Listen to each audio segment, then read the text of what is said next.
일할 때 이런 거 줬으면은 퇴사 안 했지.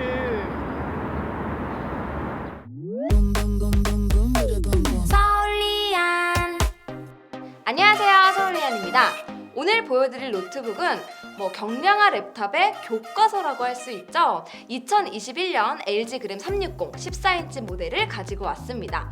이번에 랩탑을 새로 바꾸려고 한다. 그럴 때 솔직히 이 그램을 빼고 생각하는 게 가능할까 싶을 정도잖아요. 올해 14인치 그램 360이 어떻게 바뀌었는지 자세히 보여드리도록 할게요.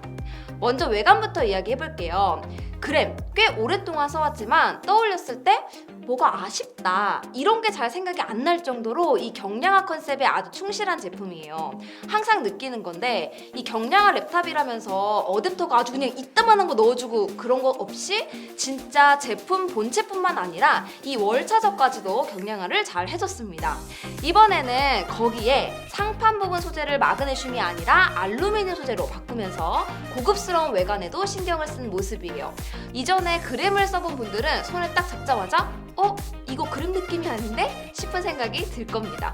상판에서 느껴지는 이 차갑고 단단한 알루미늄 소재가 첫인상부터 좀 놀라웠어요. 거기에 모서리 부분을 보면 소재를 강조하기 위한 듯한 이 반짝반짝 빛나는 커팅 라인이 있어요. 이게 그램이 맞나? 싶은 생각까지 들게 합니다. 반면에 열어보면 하판은 경량화에 집중한 마그네슘 소재를 그대로 사용을 했는데요. 그래서 손에 닿는 느낌은 기존에 익숙한 그 그램이 맞습니다.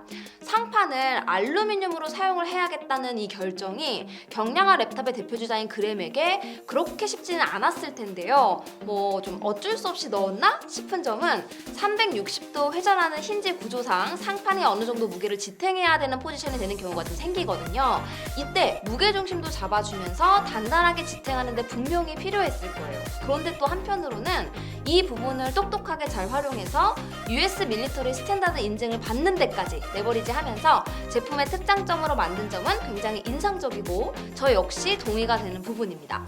그리고 또 말을 안 할 수가 없죠. 이 컬러 엄청 과감해졌죠. 토파즈 그린이라는 컬러 네이밍이 상판에는 딱 들어맞는 느낌이고요. 하판은 소재가 좀 다르다 보니까 좀 더 진득한 그린 느낌인데요. 두 개의 톤이 고급스럽게 잘 어울려요. 과감한 시도지만 제 눈에는 튀지 않으면서 정말 예뻐 보입니다. 솔직히 저는 처음에 랩탑의 이 투인원, 그러니까 태블릿 모드가 가능하도록 360도 돌아가는 힌지가 나왔을 때 좀 부정적인 의견이었어요. 굳이 랩탑을? 이게 실제로 얼마나 유용하게 쓸 수 있을까 싶었거든요. 그런데 좀 그럴 때 있지 않아요? 터치 지원 안 된 랩탑인데 아주 자연스럽게 손으로 터치하려고 하고 그런 적 있죠. 이것도 좀 비슷하게 자꾸 쓰다 보니까 이제 그냥 원래 이렇게 썼던 것처럼 쓰고 있습니다. 가장 많이 쓰는 건 아무래도 그냥 유튜브 보고 넷플릭스 보고 좀 경량화 랩탑답게 컨텐츠 소비하는 경우가 많은데요. 기본적으로 타이핑이 굳이 필요 없는 데다가 또 디스플레이도 터치가 지원이 되고 함께 번들로 포함된 스타일러스 펜도 워낙 민감하게 잘 작동해서 원래 사용하던 태블릿과 비교해도 전혀 불편함이 없습니다.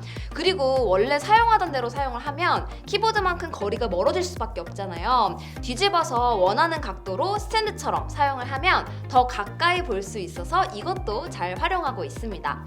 여기에 디스플레이가 DCI P3 99%를 지원해요. 경량화 랩탑이고 또 성능을 생각해보면 여기서 영상 편집을 할 일은 잘 없기는 하겠지만 적어도 촬영된 의도를 그대로 볼 수 있다는 점, 그리고 밖에서 급하게 모니터링 해보고 간단히 컬러 그레이딩 정도는 해볼 수 있다는 점에서 큰 의미가 있습니다. 그리고 저는 오피스 프로그램을 쓰는 경우가 많았어요. 그럴 때는 항상 그랬지만 16:10 화면비가 역시나 일하기는 참 좋아요. 물론 일을 안 하면 가장 좋지만 이왕 해야 된다면 편하게 하는 게 좋겠죠? 좌우 상호 참조하면서 기획할 일이 저는 굉장히 많거든요. 그럴 때 16:9에 비해서 아래 위로 더 많은 정보를 보면서 기획을 할 수 있기 때문에 일할 때만큼은 이 비율이 좋더라고요. 그램은 경량화 랩탑이라서 성능에 대한 이야기보다는 편의성과 완성도 그리고 디자인에 대한 이야기를 먼저 했는데요. 제가 리뷰한 제품의 스펙 간단히 소개를 해드리면 프로세서는 11세대 인텔 코어 i5 1135G7이고요. 자연스럽게 그래픽카드는 아이리스 Xe 내장 그래픽을 사용합니다. 이번에 11세대 프로세서에서 가장 취약했었던 내장 그래픽 성능이 많이 향상이 됐는데요. 그램 같은 경량화 랩탑의 경우는 별도의 외장 그래픽카드를 두기가 어렵습니다. 어렵기 때문에 아이리스 Xe의 높아진 성능을 10분 활용할 수 있습니다. 메모리는 8기가, SSD는 256기가 버전을 사용을 했는데 이번 그램 역시 SSD가 듀얼 슬롯이에요. 다른 노트북들은 단일 슬롯인 경우가 많은데요. 그램은 이번에도 역시나 듀얼 슬롯을 제공을 하면서 사용하던 거나 저렴할 때 새로 NVMe SSD 하나 구입해서 추가하기에 편리하게 되어 있습니다. 배터리는 72W시고요. 디스플레이는 14인치 16:10 화면비, 그리고 FHD보다 살짝 더 큰 1920x 1200의 해상도를 갖고 있습니다. 요즘 제가 인텔 이보 기반의 랩탑들 계속 소개하고 있잖아요. 2021 LG 그램 360 역시도 인텔 이보 기반으로 설계가 된 제품입니다. 인증을 위해 필요한 와이파이 6, 배터리 시간, 또 시스템 부팅과 깨우기 속도, 썬더볼트 4 지원 등등 기본 요건들은 충분히 검증이 되어 있어요. 고성능 게이밍 랩탑의 경우는 외장 그래픽 카드는 뭐 어떤 것을 쓰고 있는지, 스로틀링 관리는 어떻게 되는지 확인해 보는 게 중요한데, 이런 경량화 랩탑에서는 이제 인텔 이보 인증 여부가 기본 성능을 쉽게 보장받을 수 있는 기준이 되는 것 같습니다. 특히 저는 제가 많이 쓰는 이 썬더볼트 포트가 여기에 포함이 돼서 더 좋아요. 랩탑을 사려고 하는데 그램을 빼놓고 고민하시는 분은 없겠죠. 그만큼 랩탑 시장에서 굉장히 강력한 존재인데요. 올해도 기존에 잘 해왔던 부분은 유지하면서도 또 여기에 포인트를 더할 부분들, 그리고 욕심부릴 부분들은 변화를 주면서 더 진화된 모습을 보여주고 있습니다. 사실 그램 추천해놓고 욕먹을 일은 없어요. 그리고 올해도 역시는 역시나입니다.